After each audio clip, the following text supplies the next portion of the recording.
Hi friends, good morning ಎಲ್ಲರಿಗೂ. ಇವತ್ತು ನಮ್ಮನೇಲಿ ನಾವು ದೋಸೆ ಮಾಡಬೇಕು ಅಂತ ಅಂದ್ಕೊಂಡಿದ್ದೀವಿ. ಸೊ ದೋಸೆ ಮಾಡಲಿಕ್ಕೆ ನಾವು ನಿನ್ನೆ ಇಲ್ಲ ಅಕ್ಕಿನ ನೆನೆಸಿಟ್ಕೊಂಡು ರುಬ್ಬಿ ರೆಡಿ ಮಾಡ್ಕೊಂಡಿದ್ದೀವಿ. ಸೊ ದೋಸೆ ಹಿಟ್ಟನ್ನು ನೋಡಿ ಈ ಥರ ಉಬ್ಬಿದೆ. ಈ ದೋಸೆ ಹಿಟ್ಟು ಈ ಥರ ಉಬ್ಬಬೇಕು ಅಂತಂದರೆ ಏನೇನು ಇಂಗ್ರೀಡಿಯೆಂಟ್ಸ್ ಹಾಕಬೇಕು ಅನ್ನೋದನ್ನು ನಾನು ಹೇಳ್ತೀನಿ. ಸೊ ನೋಡಿ, ನಮ್ಮನೆ ಈ ದೋಸೆ ಹಿಟ್ಟು ನೆಕ್ಸ್ಟ್ ವೀಡಿಯೋದಲ್ಲಿ ನಾನು ಅದು ಹೇಗೆ ನಾನು ಹಾಕಿರೋದು ಅಂತ ತೋರಿಸ್ತೀನಿ. ಈ ಥರ ಚೆನ್ನಾಗಿ ಉಬ್ಬಿದೆ. ದೋಸೆ ಹಿಟ್ಟನ್ನು ರೆಡಿ ಮಾಡ್ಕೊಂಡಿದ್ದೀವಿ. ಇದು ನಮ್ಮ ಮಕ್ಕಳಿಗೆ ತುಂಬಾ ಇಷ್ಟ ದೋಸೆ ಅಂದರೆ. ಸೊ ಅವರಿಗೋಸ್ಕರ ನಾವು ಇವತ್ತು ದೋಸೆ ಮಾಡಬೇಕು ಅಂತ ಹಾಕಿದ್ದೀವಿ.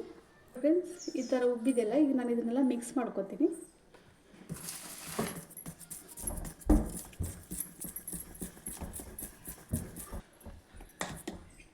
ನೋಡಿ, ಇಷ್ಟು ಹದ ಇದ್ದರೂ ಸಾಕು ದೋಸೆಗೆ.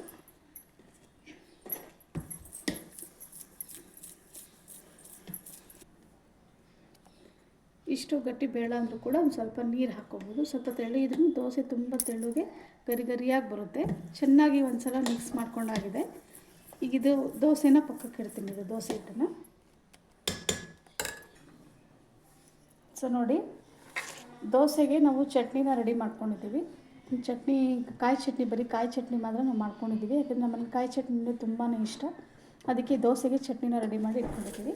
ಸೊ ಅದಕ್ಕೆ ಆಲೂಗಡ್ಡೆ ಪಲ್ಯ ಮಾಡ್ಕೋಬೇಕು ಅಂತ ಒಂದು 5ರಿಂದ 6 ದೊಡ್ಡ ಸೈಜ್ ಆಲೂಗಡ್ಡೆನ ಬೇಯಿಸಿ ಸ್ಮ್ಯಾಶ್ ಮಾಡಿ ಇಟ್ಕೊಂಡಿದ್ದೀನಿ. ಮತ್ತು ಒಂದು 5ರಿಂದ 6 ಈರುಳ್ಳಿನ ಉದ್ದುದ್ದಾಗಿ ಹೆಚ್ಚಿಟ್ಕೊಂಡಿದ್ದೀನಿ. 10 ಹಸಿಮೆಣ್ಸಿನ್ಕಾಯಿ ಖಾರದ್ದು, ಇದು ಕೂಡ ಇಷ್ಟು ಚಿಕ್ಕದಾಗಿ ಹೆಚ್ಚಿಟ್ಕೊಂಡಿದ್ದೀನಿ. ಯಾಕಂದರೆ ಬರೀ ಡ್ರೈ ಆಲೂಗಡ್ಡೆ ಪಲ್ಯಗೆ ತೀರಾ ತುಂಬ ದೊಡ್ಡಕ್ಕೆ ಇರಬಾರ್ದು, ಚಿಕ್ಕಕ್ಕೆ ಇರಬಾರ್ದು. ಈ ಸೈಜಲ್ಲಿ ಕಟ್ ಮಾಡಿಕೊಂಡ್ರೆ ತುಂಬಾ ಚೆನ್ನಾಗಿರುತ್ತೆ. ಸೊ ಈ ಸೈಜಲ್ಲಿ ಮಾಡ್ಕೊಂಡಿದ್ದೀವಿ. ಸೊ ನೋಡಿ, ಈ ಪಲ್ಯಕ್ಕೆ ಏನೇನು ಬೇಕು ಅಂತ ನಾನೀಗ ತೋರಿಸ್ಕೊಟ್ನಲ್ಲ, ಈಗ ಅದು ಹೇಗೆ ಮಾಡೋದು ಅನ್ನೋದನ್ನು ತೋರಿಸ್ಕೊಡ್ತೀನಿ. ನೋಡಿ, ಒಂದು 3 ಸ್ಪೂನಷ್ಟು ಎಣ್ಣೆ ಹಾಕ್ಕೊಂಡಿದ್ದೀವಿ.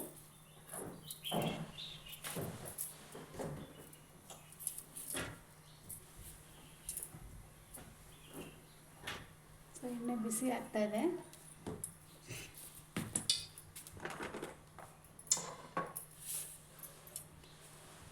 ಇದಕ್ಕೆ ಸ್ವಲ್ಪ ಸಾಸಿವೆನ ಹಾಕ್ತಾಯಿದ್ದೀವಿ.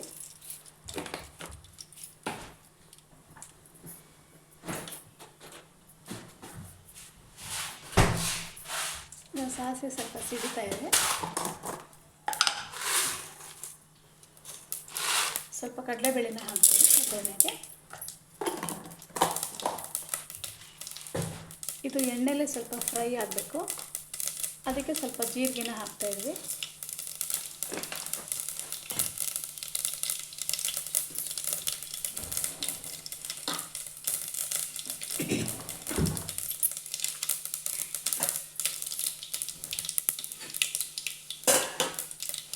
ಇದೆಲ್ಲ ಆಮೇಲೆ ಹಸಿಮೆಣಸಿನ್ಕಾಯಿನ ಅದಕ್ಕೆ ಹಾಕಿ ಫ್ರೈ ಮಾಡ್ತೀವಿ.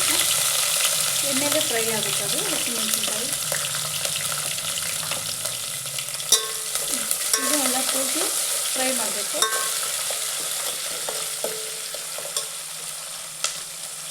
ಈ ಥರ ಪಲ್ಯ ಮಾಡೋದ್ರಿಂದ ಬೇಗನೆ ಆಗುತ್ತೆ, ಟೇಸ್ಟಿಯಾಗಿರುತ್ತೆ, ಮಕ್ಕಳಿಗೂ ತುಂಬಾ ಇಷ್ಟ ಆಗುತ್ತೆ. ಈಗ ಈರುಳ್ಳಿನ ಹಾಕ್ತಾಯಿದ್ದೀನಿ. ನಮ್ಮ ಮಕ್ಕಳಿಗಂತೂ ಆಲೂಗಡ್ಡೆ ಪಲ್ಯ ಇದಂತೂ ತುಂಬಾ ಇಷ್ಟ, ತುಂಬ ಇಷ್ಟಪಟ್ಟು ತಿಂತಾರೆ ಇದನ್ನು.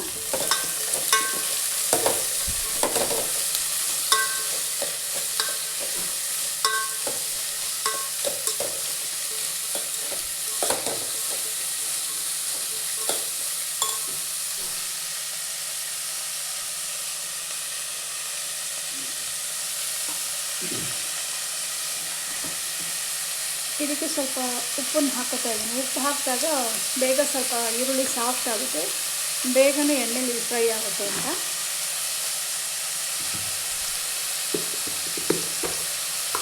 ಒಂದು ಚಿಟಿಕೆ ಅರಿಶಿನ ಹಾಕ್ತಾಯಿದ್ದೀನಿ.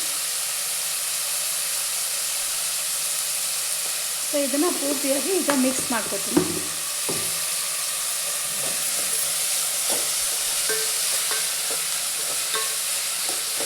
ಇದಕ್ಕೆ ನಾವು ಯಾವುದಕ್ಕೆ ಟೊಮೊಟೊ ಆಗಲಿ ನೀರಾಗಲಿ ಏನೂ ಹಾಕೋದಿಲ್ಲ. ಇದನ್ನು ಎಣ್ಣೆಲೇ ಫ್ರೈ ಮಾಡ್ತೀವಿ.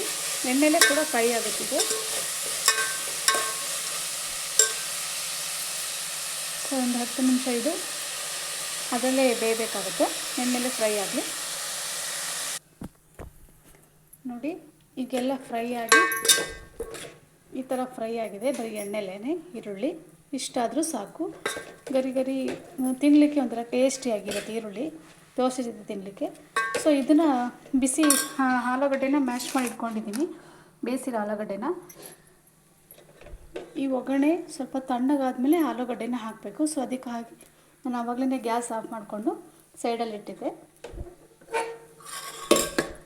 ಸೊ ಸ್ವಲ್ಪ ತಣ್ಣಗಾಗಿದೆ ಇದು. ಈಗ ಸ್ವಲ್ಪ ಕೊತ್ತಂಬರಿ ಸೊಪ್ಪನ್ನ ಹಾಕ್ತಾಯಿದ್ದೀನಿ. ಈಗ ಮ್ಯಾಶ್ ಮಾಡ್ಕೊಂಡಿರೋ ಆಲೂಗಡ್ಡೆನೂ ಕೂಡ ಅದಕ್ಕೆ ಹಾಕಿ ಮಿಕ್ಸ್ ಮಾಡ್ಕೊತೀನಿ. ಇದು ತುಂಬ ಬಿಸಿ ಇದ್ದಾಗ ಹಾಕಿದರೆ ಅಷ್ಟು ಟೇಸ್ಟ್ ಸಿಗೋದಿಲ್ಲ ನಿಮಗೆ. ಸ್ವಲ್ಪ ಮೀಡಿಯಮಾಗಿ ಬಿಸಿ ಇದ್ದರೂ ನಡೆಯುತ್ತೆ. ತುಂಬ ತಣ್ಣಗಾದ್ಮೇಲೆ ಕೂಡ ಹಾಕಿದ್ರೆ ಚೆನ್ನಾಗಿರಲ್ಲ, ಸ್ವಲ್ಪ ಬಿಸಿ ಇದ್ದರೂ ಕೂಡ ಚೆನ್ನಾಗಿರುತ್ತೆ. ಸೊ ಎಲ್ಲ ಇದನ್ನು ಮಿಕ್ಸ್ ಮಾಡ್ಕೋಬೇಕು ನೀಟಾಗಿ ಒಗ್ಗರಣೆ ಜೊತೆಗೆ.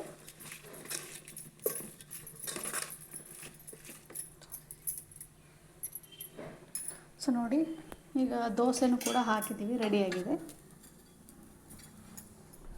ನೋಡಿ. ದೋಸೆ ಆಗ್ತಾಯಿದೆ ಅದು. ಸೊ ಇನ್ನೊಂದು ಸ್ವಲ್ಪ ಕೊತ್ತಂಬರಿ ಸೊಪ್ಪನ್ನ ಹಾಕ್ತಾಯಿದ್ದೀನಿ ಮೇಲೆ.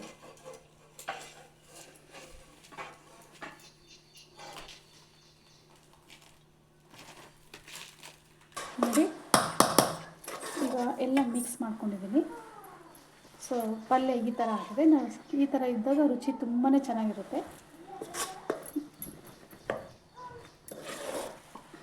ಸೊ ನೋಡಿ, ದೋಸೆನೂ ಕೂಡ ಎಷ್ಟು ಗರಿ ಗರಿಯಾಗಿ ಬಂದಿದೆ ಅಂತ. ತುಂಬಾ ಟೇಸ್ಟಿಯಾಗಿ ಸ್ಪೈಸಿಯಾಗಿ ಇರುತ್ತೆ.